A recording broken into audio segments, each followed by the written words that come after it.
나스닥과 S&P 500이 사상 최고치를 경신했습니다. 자, 그렇지만 다우지수는 소폭 하락하는 모습으로 마무리가 됐는데요. 자, 일단은 장중 상황은 나쁘지 않았습니다만 일단은 시장의 경계감이 그대로 드러나고 있다, 이렇게 보여주고 있습니다. 금리 인상에 대한 그런 점도표가 높아질 수도 있다, 이런 우려감도 있었고요. 영국의 변이 바이러스에 대한 불안감도 같이 커지고 있는 상황이긴 합니다. 자, 시장에 참여 중인 투자자들은 아직까지는 관망세 유지하고 있는데요. 미국 증시 상황 알아보도록 하겠습니다. 최근에 중소형주만 잘 나가고 있다, 이런 이야기 많이 들었을 겁니다. 대형주가 지지부진하니까 중소형주가 상대적으로 돋보이는 것일 수도 있겠지만 실제적으로 중소형주의 상승 흐름이 대형주를 앞지른 지 오래됐습니다. 자, 이렇게 중소형주만 잘 나가는 이유, 어떠한 이야기가 있을까? 수급적인 측면일까? 아니면 실제로 중소형주만 실적이 좋아지는 것일까? 여기에 대한 부분들 뉴스에서 다뤄보고 있습니다. 삼성전자의 주가가 고점에 임박했다, 이런 얘기가 나오고 있습니다. 자, 사상 최대 실적이 이번에 나올 것이다 라고 예상이 되고 있는데, 사상 최대 실적이 나오고 나면 그 이후에 3-4개월 정도 시점이 지나면 고점이 나온다, 이런 얘기들이 전해져 내려오고 있습니다. 과거의 수치를 가지고 이야기하는 부분인데요. 삼성전자 과연 이렇게 된다면 10만전자는 올해는 불가능한 것인가, 이런 것에 대한 궁금증이 있을 것 같은데요. 자, 이런 이야기들 같이 전해드리도록 하겠습니다.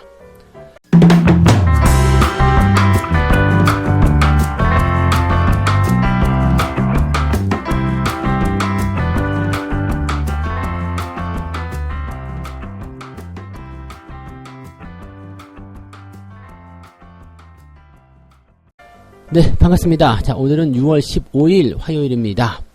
자, 미국 증시가 분위기는 아주 좋게 마무리가 됐습니다. 나스닥이 사상 최고치를 찍어냈습니다.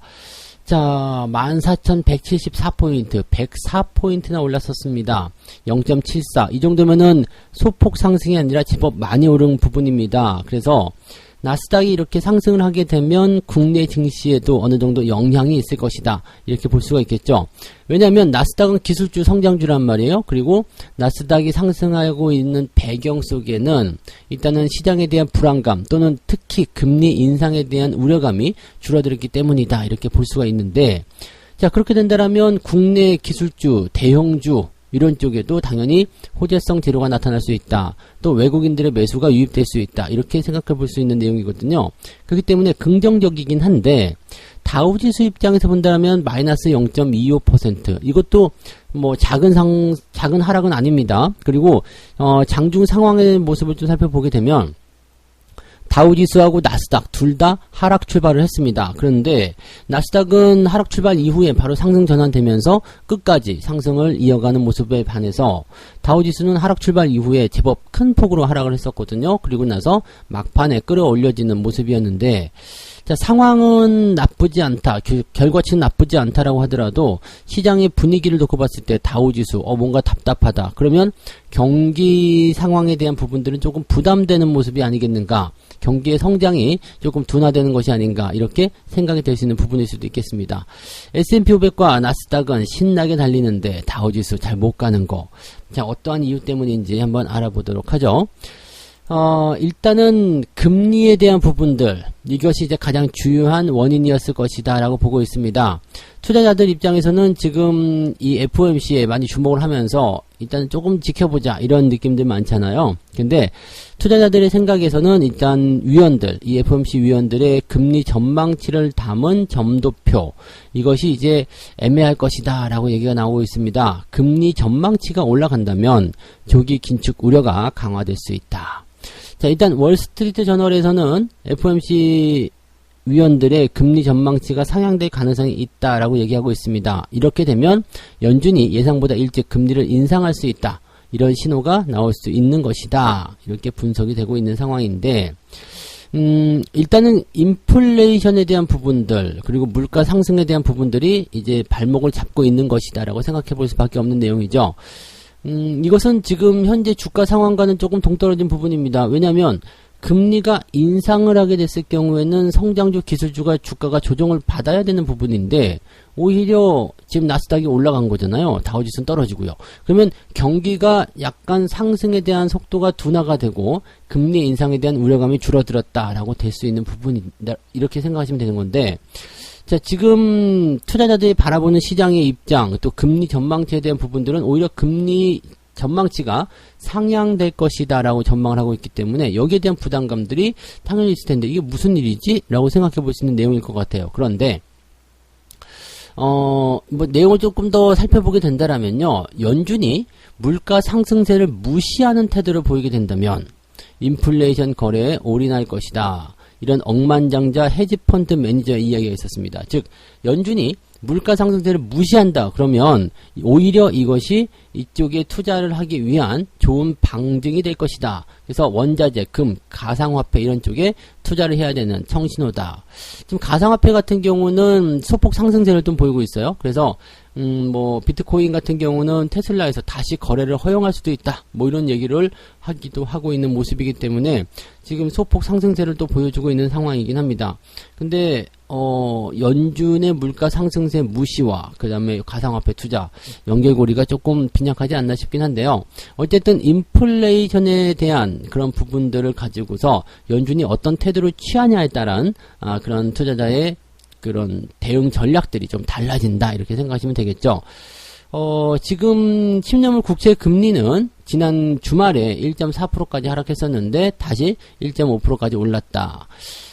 금리가 생각보다 많이 안 올랐다는 얘기죠. 금리 상승에 대한 전망치, 여기에 대한 부분들은 뭐 시장 우려감을 줄 수 있겠지만 실질적으로 이제 국채 금리에 대한 반등 속도가 조금 둔화되었기 때문에 아마도 다우지수는 조금 경기 회복에 대한 부분들이 뒤로 쳐졌다. 그다음에 나스닥이 안심을 하면서 올라갔다. 이렇게 판단이 되는 부분이 아니겠는가 생각이 듭니다. 근데 이 국채 금리만 가지고서 경기의 동향, 흐름을 예상하기는 조금 애매할 것이다 판단되고요. 전체적으로 봤을 때는 시장에 대한 관점들은 일단은 이 나스닥 쪽에 대한 부분들이 기술주에 대한 부분들이 지금 너무 큰 걱정을 갖고 있을 필요는 없다. 이런 쪽으로 투자자들을 이끄는 것이 아닌가 이렇게 판단해 볼 수는 있겠습니다. 자, 한 가지 더 해본다라면 영국의 변이 바이러스입니다. 영국이 지금 6월 21일 즉 다음 주 월요일 날 예정을 하고 있었던 봉쇄 해제 일정을 4주간 미루겠습니다. 라고 발표를 했습니다. 자, 이렇게 되면 경기가 약간 즉 4주간 뒤로 미뤄져야 된다. 이렇게 얘기가 되는 부분이겠죠. 그래서 지금 보면은 이 변이 바이러스에 대한 부담감들이 다시 확산되고 있는 상황이다라고 볼 수 있는 거거든요. 인도에서 처음 확인된 변이 바이러스 델타가 빠른 속도로 확산하고 있다. 그래서 사회적 거리두기 전면 해제 일정을 7월 19일로 미뤄야 되겠다라고 밝혔습니다. 지금 지난 9일부터 엿새 연속 신규 확진자가 7,000명 이상이고요. 11일날 같은 경우에는 8,000명을 넘어섭니다. 그래서 제법 많이 좀 발생하고 있는 상황이고요. 지금 확진자의 90% 이상은 델타 변이에 감염된 것으로 파악되었다. 그러니까 지금은 변이 바이러스의 그런 다시 창궐 이런 것들에 대한 우려감이 생겨나고 있기 때문에 경기가 좀 좋아지는 건 아니었어 라고 생각되다가 이 변이 바이러스의 확산에 따른 부담감들이 확 다가오는 그런 내용이라고 생각하시면 되겠습니다. 그러면 다우지수가 조금 하락세를 보이고 나스닥이 올라간 이유에 대한 그런 답변이 좀 될 수가 있겠죠. 그래서 국채 금리에 대한 어떤 상승 흐름이 조금 둔화되었다는 것과 그리고 지금 신규 확진자에 대한 그런 내용들이 변이 바이러스로 커져가고 있다는 거, 이런 것들이 나스닥을 끌어올리는 중요한 요인이었을 것이다 라고 생각을 해보실 수가 있겠습니다. 그래서 그 정도로 우리가 판단해 보시면 좋을 것 같아요. 네. 자, 그러면 국내 증시에는 이런 것들이 어떤 영향을 미칠 것인가? 뭐 아까도 말씀드렸지만 나스닥이 일단은 상승 흐름을 보였기 때문에 대형주에게 뭔가 그 기회가 될 수 있는 요인들, 또 이 바이러스에 대한 부분들 같은 경우는 바이오 종목군들, 국내 바이오 종목군들이 또 상승할 수 있는 계기가 되겠죠. 그래서 뭐 최근에 치료제라든지 백신 이런 쪽으로 또 다시 한번 움직임이 나오는 것 같은데 그런 느낌들로 우리가 해석을 하실 수가 있을 것 같습니다. 그래서 그런 쪽 주가 반등에 대한 포인트들이 일어날 수 있다라고 생각해 주시면 될 것 같고요. 네. 자, 두 번째 이야기 가보도록 하죠. 작을수록 오른다. 네, 중소형주가 잘 나가는 이유는 무엇인가? 이렇게 되어 있습니다. 작을수록 오른다.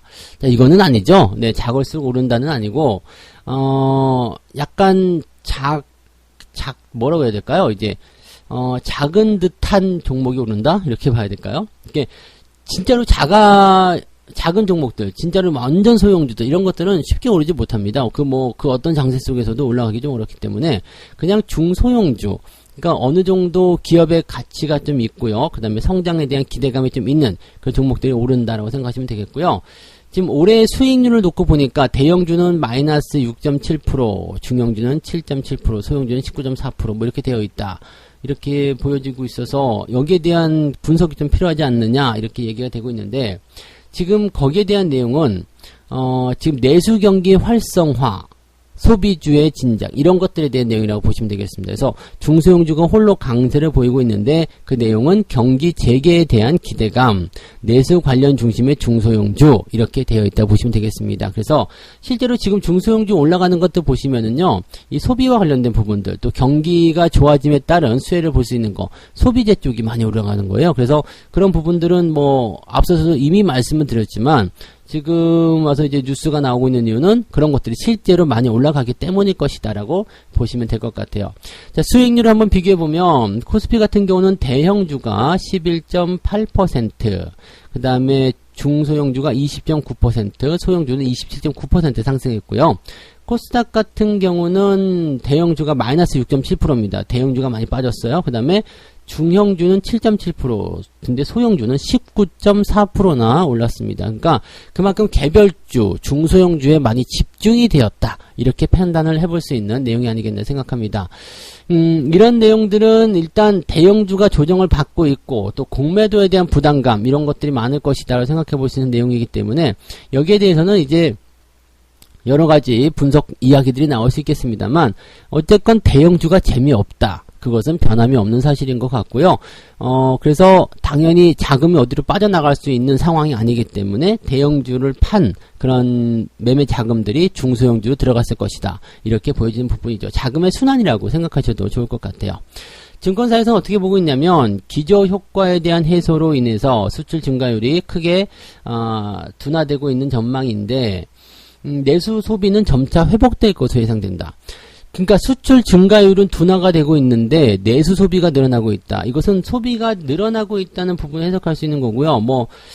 소비재 쪽에 이제 집중하고 있는 그런 내용들이 이제 이런 식으로 포함이 된다고 보시면 되겠죠. 그래서 내수주가 활성화된다면 수출이 주력인 그런 대형 기업들보다도 내수에 집중하고 있는 중소형주가 상대적으로 좋을 수밖에 없을 것이다.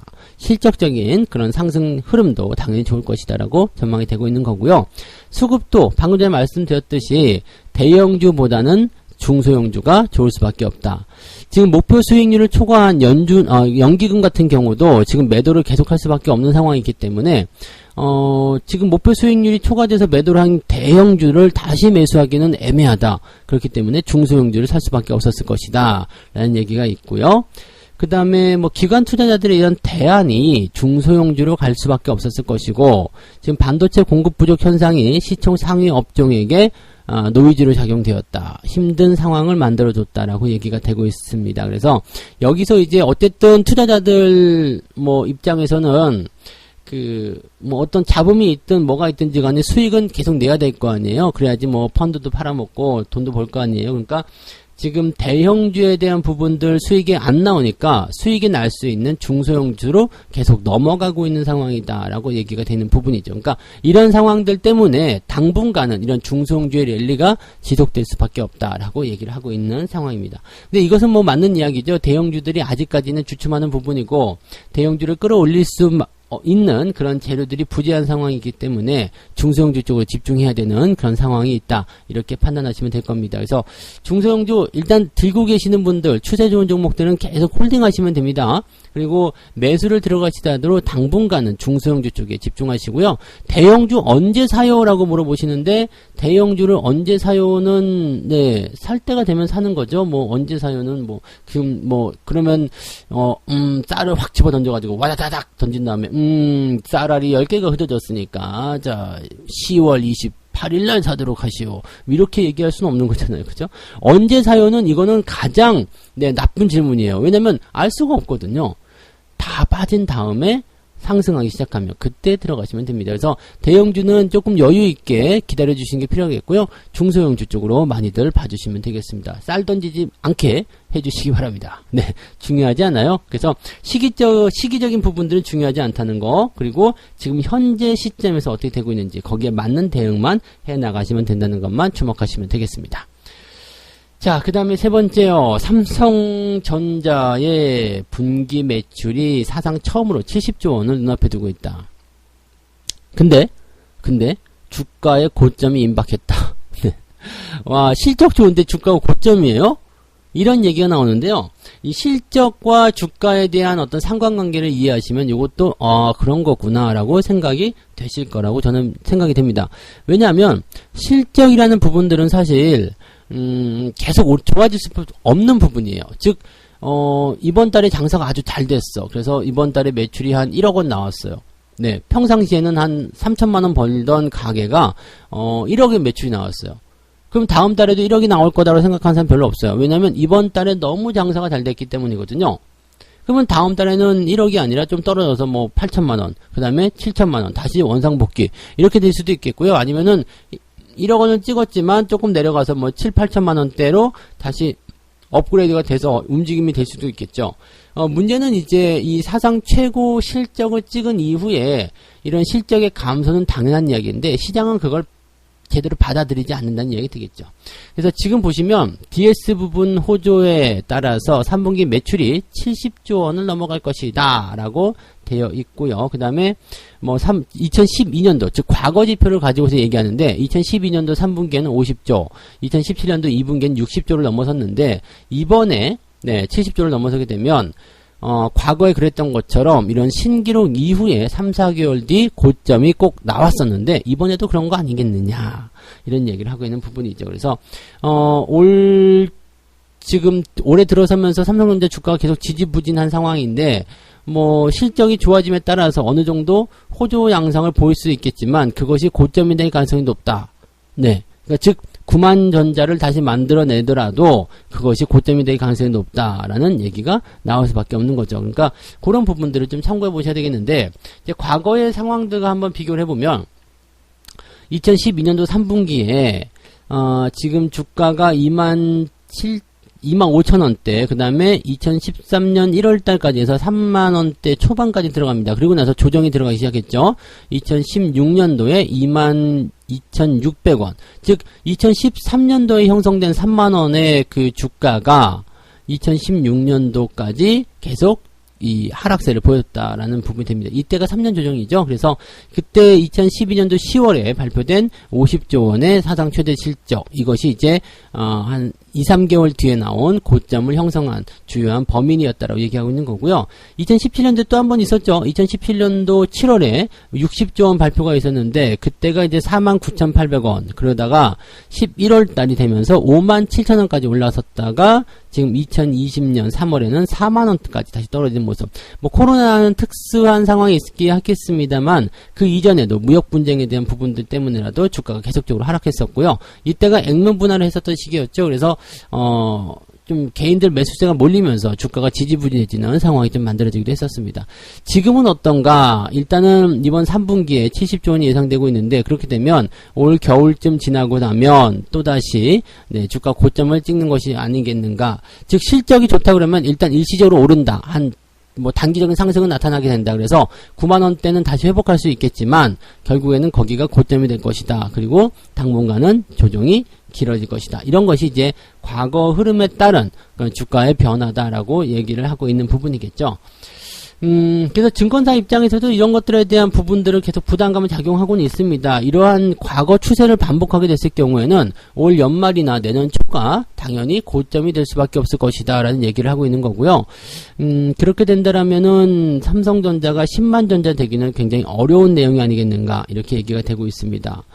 업계 관계자 입장에서는 지금 올 초 삼성전자 주가가 9만원을 넘어서 지금 2017년도 슈퍼사이클 그 당시 고점보다도 더 많이 올라간 상태였기 때문에 어떻게 보면은 이제는 부담감이 또 커질 수밖에 없는 상황이 아니겠는가. 그리고 분기 매출이 70조 원을 넘어서 추가 성장을 하게 되려면 전체 반도체 매출의 20% 정도 되는 이 파운드리와 같은 비메모리 분야의 사업 확대가 필요할 것이다. 근데 이것이 지금 삼성전자에서는 투자를 하고 있는 부분이긴 합니다. 그리고 투자 확대를 하고 있는 부분이긴 한데 그것이 성과를 내려면 지금 당장은 안 되는 이야기죠. 그러면 어떻게 본다라면 지금 사상 최대 실적이 나온 바로 이러한 시점이 어떻게 보면은 맞을 수도 있어요. 고점이 나갈 수 있는 부분이 고점이 형성되고 이 파운드리라든지 이런 비메모리 반도체 분야에서의 어떤 투자라든지 설비 확대 이런 것들이 확장되고 나서 실질적으로 실적이 잡히기 시작하는 시점부터 주가가 다시 회복세를 보일 수도 있지 않겠느냐. 이런 식의 변화도 우리가 생각해 볼 수는 있을 것 같아요. 그러니까 상황에 따른 대응 전략들이 좀 다를 수도 있겠습니다만 일단 주가가 미친듯이 올라가는 그런 부분에서는 뭔가 조금 제동이 걸릴 수밖에 없는 상황이 좀 될 것이다. 그러면 삼성전자의 주가가 잘 올라가지 못한다라면 증시도 약간의 박스 흐름에 갇힐 수밖에 없는 내용이 될 수가 있을 것 같고요. 또 한 가지 너무나 많은 분들이 삼성전자에 매수를 많이 들어가 있는 상태인데 원금 회복이 조금 길어지지 않겠는가, 쉽지 않을 것 같다라는 생각을 해볼 수 있겠고요. 또 공매도의 타겟이 될 수도 있는 상황이 될 수도 있겠고요. 삼성전자의 흐름은 여전히 매수하지 마, 기다려 이렇게 얘기를 하고 있는 부분이라서 일단은 배당에 대한 부분 때문에 매수하고자 하시는 분들이야 대응 전략을 좀 달리 하실 필요가 있겠습니다만 시세 차익을 위한 부분에서는 아직까지는 매수 의견을 가져가시면 안 되겠다, 이렇게 보시면 될 것 같아요. 자, 이렇게 해서 오늘 세 가지 이야기 해드렸습니다. 나스닥이 사상 최고치를 찍었고 다우지수는 하락을 했는데 그 이유를 보니까 경기 회복에 대한 부분들이 조금 뒤로 밀려날 것 같은 느낌, 그리고 영국 쪽에서 변이 바이러스가 많이 나온 부분들이 여기에 대한 부담감을 좀 줬다. 그래서 생각해보면은 이 바이오 관련한 백신, 치료제 이런 쪽에서의 기대감이 좀 커질 수 있는 내용이고요. 나머지 종목군들 입장에서는 그저 그런 장세가 나타날 수밖에 없겠다.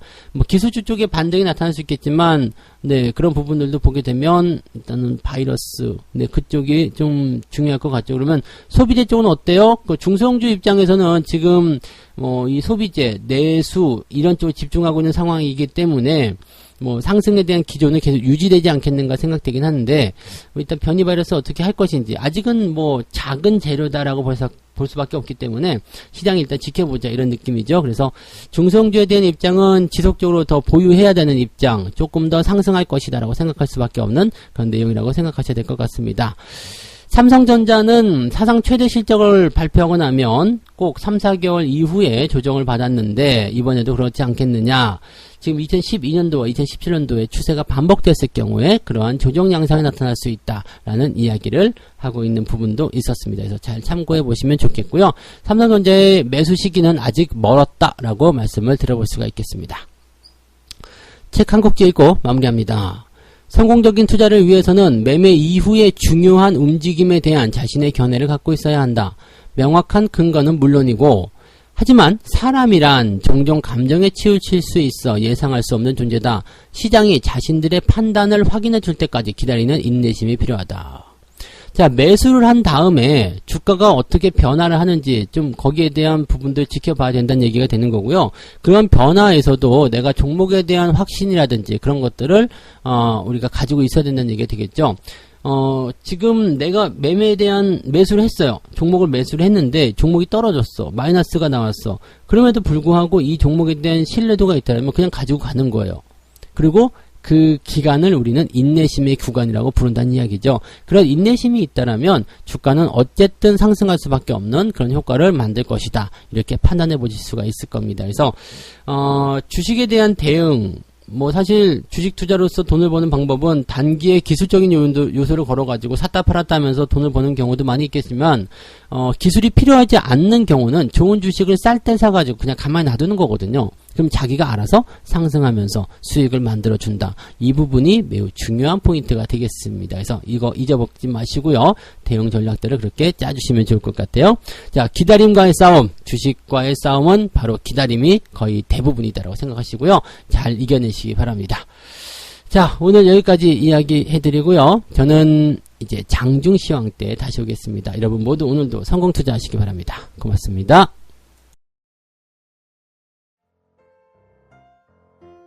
본 방송에서 제공되는 모든 정보는 투자 판단의 참고 자료이며 투자의 최종 책임은 본 방송을 이용하는 본인에게 있습니다.